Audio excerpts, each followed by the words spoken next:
ನಾನು ಬಾಳೆ ಎಲೆ ಗಟ್ಟಿ ಮಾಡಲಿಕ್ಕೆ ರೆಡಿ ಮಾಡ್ತಾ ಇದ್ದೇನೆ.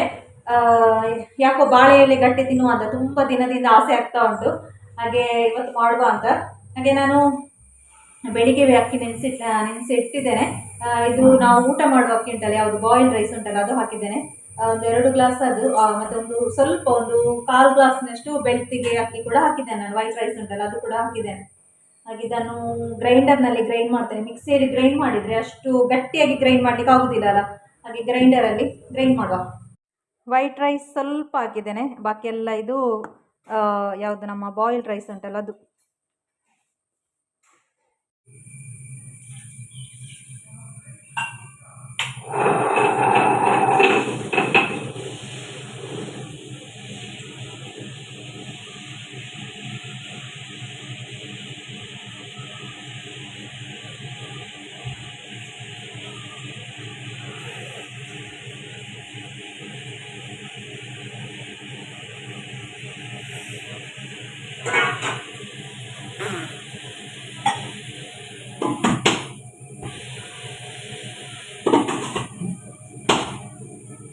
ಇಲ್ಲಿ ಕ್ಯಾಮರಾಮ್ಯಾನ್ ಒಂದು ಡಿಮ್ಯಾಂಡ್ ಹೇಳ್ತಾ ಇದ್ದಾರೆ, ವಿಡಿಯೋ ಮಾಡಬೇಕಿದ್ರೆ ಅವಳಿಗೆ ಚಾಕ್ಲೇಟಿಗೆ ನಾನು ಹಣ ಕೊಡಬೇಕಂತೆ, ಆದರೆ ಮಾತ್ರ ನಂದು ವಿಡಿಯೋ ಮಾಡೋದಂತೆ. ಓಕೆ ಅಂತ ಹೇಳಿದ್ದೇನೆ. ಒಯ್ಟುಂಡೀರೆ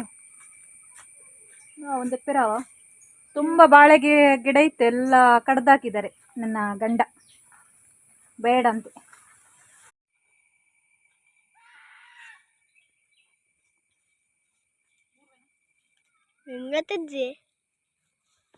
ಮಳೆಗೆ ಬಾಳೆ ಗಿಡ ಎಲ್ಲ ಎಲೆ ಉಂಟಲ್ಲ ಕಟ್ಟಾಗಿ ಹೋಗಿದೆ. ಅದು ಗಾಳಿ ಬರುವಾಗ ಕಟ್ಟಾಗ್ತದಲ್ವ, ಹಾಗಾಗಿ ಯಾವುದು ತೆಗೆಯೋದು ಅಂತವೇ ಗೊತ್ತಾಗೋದಿಲ್ಲ. ನಾನೆಲ್ಲ ರೆಡಿ ಮಾಡಿ ಕೂಡ ಇಟ್ಟಾಗಿದೆ. ನೋಡುವ, ಸ್ವಲ್ಪ ಎಲೆ ಸಿಕ್ಕದಿರಲಿಕ್ಕಿಲ್ಲ. ನಾನು ಸ್ವಲ್ಪ ಅಕ್ಕಿ ಕೂಡ ಜಾಸ್ತಿ ಹಾಕಿದ್ದೇನೆ ಅಂತ ಹೇಳಿದರೆ 1-2 ದಿವಸಕ್ಕಿದ್ರೆ ಇರಲಿ ಅಂತ, ಬಿಸಿ ಮಾಡಿ ತಿನ್ಬೋದಲ್ವಾ ಅಂತ.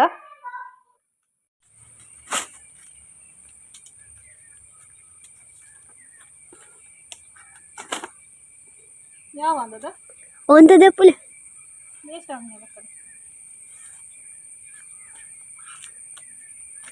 ಒಮ್ಮೆಲೆ ಮಸ್ತು ಬಗ್ಗನ ಬಗ್ಗದೀನಿ.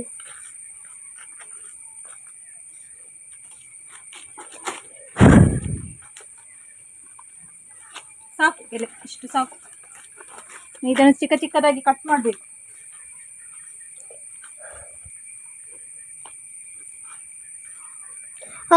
ಡಬಲ್ ಹಾಪುಣತ ಡಬಲ್ ಕಟ್ ಮಾಡಿ ಇನ್ನು ಬಿಸಿ ಮಾಡಬೇಕು.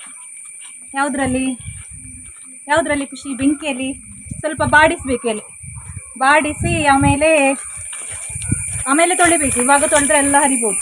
ಆಲ್ರೆಡಿ ಹರಿದಿದೆ, ಇನ್ನಿದ್ರಲ್ಲಿ ನೋಡಬೇಕು ಯಾವುದೆಲ್ಲ ಕರೆಕ್ಟ್ ಆಗಿದೆ ಅಂತ. Follow me. ಅದೇ ಕಲ್ಲು ಉಂಟು ಇರ್ಬೇಕು.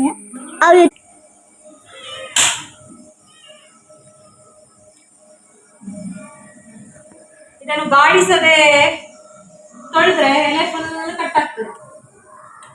ಇದನ್ನು ಬಾಡಿಸಿ ತೊಳಿಬೇಕು. ಎಲೆ ಇವಾಗ ಕ್ಲೀನ್ ಇರ್ತದೆ, ಮಳೆಗಾಲ ಆದ ಕಾರಣ. ಆದ್ರೂ ಕೂಡ ಕೆಲವು ಹುಳ ಎಲ್ಲ ಇರ್ತದಲ್ಲ, ಹಾಗೆ ಕ್ಲೀನ್ ಮಾಡಿದ್ರೆ ಒಳ್ಳೇದಲ್ಲ. ತೊಳೆದ್ರೆ ಇದನ್ನು ಸಹ ಚಿಕ್ಕ ಚಿಕ್ಕದು ಕೆಲಸ ಉಂಟು. ತಿನ್ಲಿಕ್ಕೆ ಆಸೆ ಆದ್ರೂ ಅಷ್ಟೇ ಕೆಲಸ ಉಂಟು ಇದಕ್ಕೆ. ಇಲ್ಲಿ ನಾನು ಒಬ್ಬಳೇ ಮಾಡ್ಬೇಕಲ್ಲ, ಖುಷಿಯ ಪಪ್ಪ ಬಂದು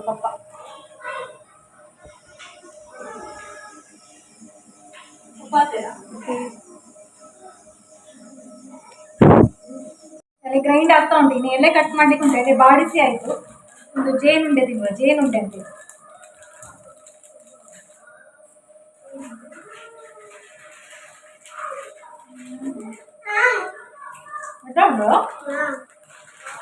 ತುಂಬ ಒಳ್ಳೆ ಹೋಗ್ತದೆ ಅದು.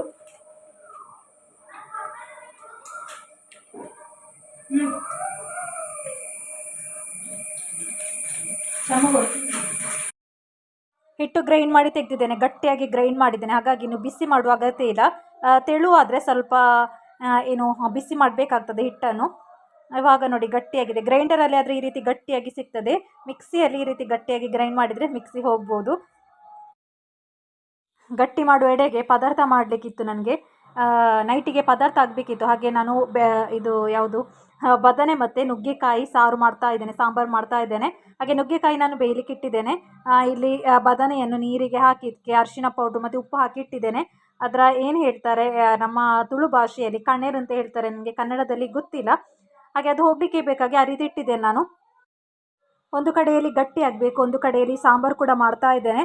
ಹಾಗೆ ಹೆಂಗಸರ ಕೆಲಸ ಹೀಗೆ, ಹೆಂಗಸರು ಎಷ್ಟು ಅಡುಗೆ ಕೋಣೆಯಲ್ಲಿ ಕೆಲಸ ಮಾಡಿದರೂ ಕೂಡ ಅದಕ್ಕೆ ಏನಾದರೂ ಒಂದು ಕೊರತೆ ಕಾಣುವವರೇ ಜಾಸ್ತಿ ಇರೋದಲ್ವಾ. ಹೊಗಳುವ ಕೆಲಸ ಅಂತೂ ಯಾರೂ ಜಾಸ್ತಿಯಾಗಿ ಮಾಡೋದಿಲ್ಲ ನನ್ನ ಪ್ರಕಾರ. ನೀನು ಒಳ್ಳೆ ಕೆಲಸ ಮಾಡ್ತೀಯಾ, ಒಳ್ಳೆಯದಾಗಿದೆ ಹಾಗೆ ಹೀಗೆ ಹೇಳೋದು ತುಂಬ ಅಪರೂಪ. ಬದನೆ ಮತ್ತು ನುಗ್ಗೆಕಾಯಿಯ ಸಾರಾಯಿತು. ಪದಾರ್ಥದ ಕೆಲಸ ಆಯಿತು. ಪದಾರ್ಥದ ಕೆಲಸ ಆಗಿ ಒಮ್ಮೆದೆಲ್ಲ ಕ್ಲೀನ್ ಮಾಡಿದ್ದೆ ನಾನು, ಪಾತ್ರೆ ಎಲ್ಲ ತೊಳೆದು. ಇನ್ನೂ ನೆಕ್ಸ್ಟ್ ಗಟ್ಟಿ ಮಾಡುವ ಅಂತ ನಾನು ಬೆಲ್ಲ ಉಂಟಲ್ಲ ಇದರಲ್ಲಿ ಕ್ಲೀನ್ ಮಾಡೋದು. ಇದರಲ್ಲಿ ತೆಗಿಯೋದು ಸುಲಭ ಆಗ್ತದೆ. ನಮ್ಮ ಇದು ಉಂಟಲ್ಲ ಯಾವುದು ತರಕಾರಿಯ ಪೀಲ್ ತೆಗಿಯೋದುಂಟಲ್ಲ, ತರಕಾರಿ ಸಿಪ್ಪೆ ತೆಗಿಯೋದು, ಅದರಲ್ಲಿ ಬಟಾಟೆ ಈ ರೀತಿ ಬಟಾಟೆ ಅಲ್ಲ ಸಾರಿ ಬೆಲ್ಲ ಈ ರೀತಿ ನೋಡಿ ಈಸಿಯಾಗಿ ಬರ್ತದೆ ನೋಡಿ. ಮುಟ್ಟಬೇಕು ನೋಡಿ ಎಷ್ಟು ಈಸಿಯಾಗಿ ಆಗ್ತದೆ ಅಂತ.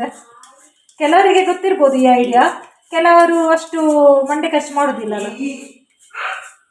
ಕೆಲವರು ಈ ರೀತಿ ಮಾಡ್ತಾ ಇರ್ಬೋದು. ನೋಡಿ ಎಷ್ಟು ಈಸಿಯಾಗಿ ಬರ್ತದೆ ಅಂತ ಇದರಲ್ಲಿ. ಪೀಲರ್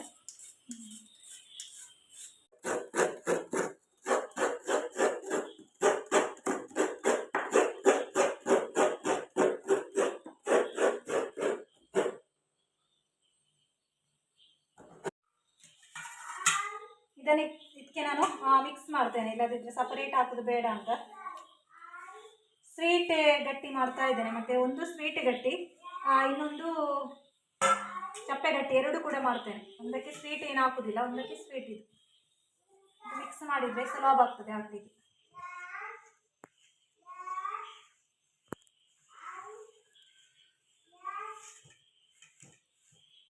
ಓಕೆ, ನಾನು ಗಟ್ಟಿ ಮಾಡಲಿಕ್ಕೆ ರೆಡಿ ಮಾಡಿ ಕೂತ್ಕೊಂಡಿದ್ದೇನೆ.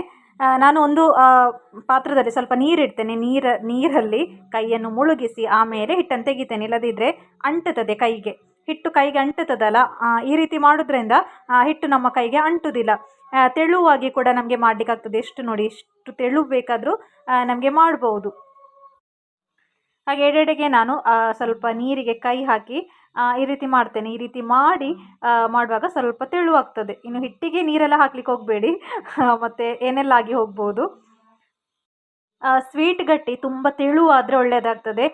ಸ್ವೀಟ್ ಇಲ್ಲದ ಗಟ್ಟಿ ಉಂಟಲ್ಲ, ಸ್ವೀಟ್ ಹಾಕದೆ ಮಾಡ್ತೇವಲ್ಲ, ಅದು ತುಂಬ ತೆಳುವಾದರೆ ಅಷ್ಟು ಒಳ್ಳೆಯದಾಗೋದಿಲ್ಲ. ಸ್ವಲ್ಪ ದಪ್ಪಗೆ ಮಾಡ್ತೇನೆ ನಾನು ಎರಡು ಟೈಪು ಮಾಡ್ತೇನೆ. ನನ್ನ ಯಜಮಾನರಿಗೆ ಇಷ್ಟ ಆಗೋದು ಮತ್ತೊಂದು ಗಟ್ಟಿ ಹೇಳ್ತೇವಲ್ಲ ಸ್ವೀಟ್ ಇಲ್ಲದು, ಅವರಿಗೆ ಪದಾರ್ಥದಲ್ಲಿ ಅಲ್ಲದಿದ್ದರೆ ಚಟ್ನಿಯಲ್ಲೆಲ್ಲ ತಿನ್ನಲಿಕ್ಕೆ ಇಷ್ಟ ಆಗ್ತದೆ. ಈ ರೀತಿ ತಿಂತಾರೆ, ಸಂಜೆ ಹೊತ್ತಲ್ಲಿ ಆದರೆ ತಿಂತಾರೆ. ಬೆಳಗಿನ ಹೊತ್ತಲ್ಲಿ ಸ್ವೀಟ್ ಗಟ್ಟಿ ಅವರಿಗೆ ಇಷ್ಟ ಆಗೋದಿಲ್ಲ. ನಾವು ತಿಂತೇವೆ, ನಾನು ಮಕ್ಕಳಿಗೆಲ್ಲ ಸ್ವೀಟ್ ಗಟ್ಟಿ ಇಷ್ಟ ಬೆಳಿಗ್ಗೆ ತಿನ್ನಲಿಕ್ಕೆ.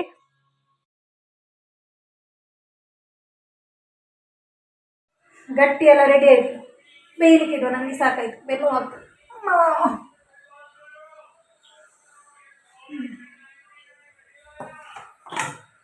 ನನಗೆ ಬ್ಯಾಕ್ ಪೈನ್ ಇದೆ, ತುಂಬ ಹೊತ್ತು ಕೂತ್ಕೊಂಡ್ರೆ ಬ್ಯಾಕ್ ಪೈನ್ ಆಗ್ತದೆ. ಒಮ್ಮೆದು ಪಾತ್ರೆ ಎಲ್ಲ ತೊಳೆದಾಗುವಾಗ ಪುನಃ ರಾಶಿ ಅದನ್ನೊಂದು ಬೇಯಿಸ್ಲಿಕ್ಕಿತ್ತು. ಮತ್ತು ಸ್ನಾನ ಆಗಬೇಕು. ಬೇಯಿಸ್ಲಿಕ್ಕಿಡ್ತಾ ಇದ್ದೇನೆ. ಸಾಕಾಯಿತು, ಗಟ್ಟಿ ಬೇಡ ಅಂತಾಯಿತು ನನಗೆ. ಒಬ್ಬಳೇ ಮಾಡುವಾಗ ಕಷ್ಟ ಆಗ್ತದೆ.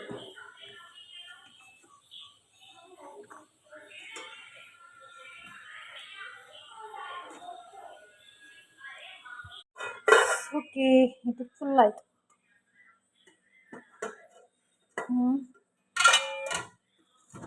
ಎಸ್, ಇನ್ನು ಸ್ವಲ್ಪ ಪಾತ್ರೆ ತೊಳಿಲಿಕ್ಕುಂಟು. ಪಾತ್ರೆ ತೊಳೆದೆಲ್ಲ ಆಗುವಾಗ, ಪಾತ್ರೆ ತೊಳೆದು ನಮ್ಮದು ಸ್ನಾನ ಎಲ್ಲ ಆಗುವಾಗ ಅದು ಬೇಯ್ತದೆ ತಿಂಡಿ.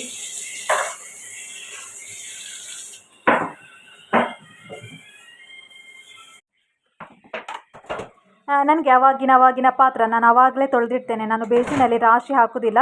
ಯಾಕೆಂತೇಳಿದರೆ ಎಲ್ಲ ರಾಶಿ ಹಾಕಿ ತೊಳೆಯುವಾಗ ನನಗೆ ತುಂಬಾ ಬ್ಯಾಕ್ ಪೇಯ್ನ್ ಸ್ಟಾರ್ಟ್ ಆಗ್ತದೆ. ತುಂಬ ಹೊತ್ತು ನಿಲ್ಲಬೇಕಾಗ್ತದಲ್ವ.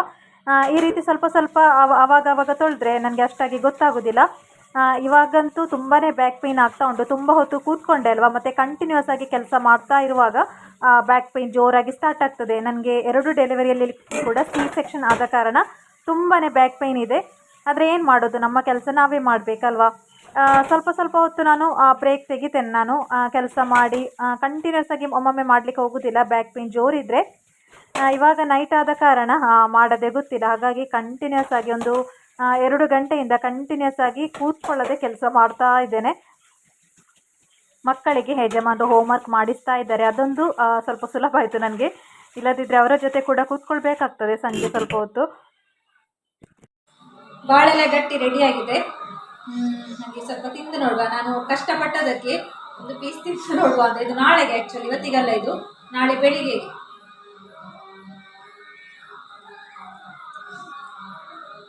ಒಳ್ಳೆಯದಾಗಿದೆ, ಕರೆಕ್ಟಾಗಿ ಬೆಂದಿದೆ. ಇದು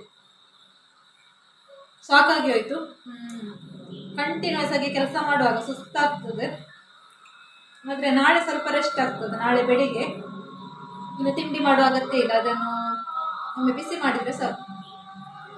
ಹಾಗೆ ಇವತ್ತಿನ ವ್ಲಾಗನ್ನು ನಾನು ಇಲ್ಲಿಗೆ ಎಂಡ್ ಮಾಡ್ತಾ ಇದ್ದೇನೆ. ಸುಸ್ತಾಗ್ತಾ ಉಂಟು, ಊಟ ಮಾಡಿ ಮಲಗಿದ್ರೆ ಸಾಕು ಅಂತಾಗಿದೆ. ಹಾಗೆ ಈ ಬ್ಲಾಗನ್ನು ಇಲ್ಲಿಗೆ ಎಂಡ್ ಮಾಡಿ. ವಿಡಿಯೋ ಇಷ್ಟ ಆದರೆ ದಯವಿಟ್ಟು ಒಂದು ಲೈಕ್ ಮಾಡಿ. ಹಾಗೆ ನಿಮ್ಮ ಫ್ರೆಂಡ್ಸ್ ಆ್ಯಂಡ್ ಫ್ಯಾಮಿಲಿಗೆ ಶೇರ್ ಕೂಡ ಮಾಡಿ. ಮುಂದಿನ ಹೊಸ ವ್ಲಾಗಲ್ಲಿ ಸಿಗ್ತಾ ಇದ್ದೇನೆ. Thank you.